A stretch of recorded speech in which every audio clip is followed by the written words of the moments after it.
حدثنا عبد الله بن يوسف قال أخبرنا مالك عن هشام عن أبيه عن عائشة زوج النبي صلى الله عليه وسلم أن النبي صلى الله عليه وسلم كان إذا اغتسل من الجنابة بدأ فغسل يديه ثم توضأ كما يتوضأ للصلاة، ثم يدخل أصابعه في الماء فيخلل بها أصول شعره، ثم يصب على رأسه 3 غرف بيديه، ثم يفيض الماء على جلده كله.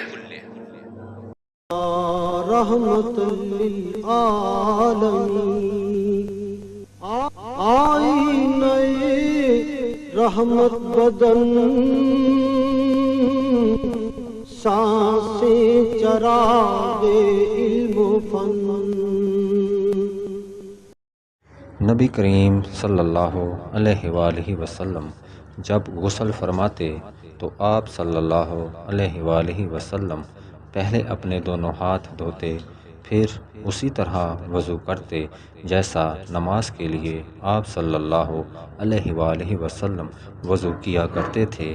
फिर पानी में अपनी उंगलियां दाखिल फरमाते और उनसे बालों की जड़ों का हलाल करते, फिर अपने हाथों से 3 चुल्लू सर पर डालते, फिर तमाम बदन पर पानी बहा लेते।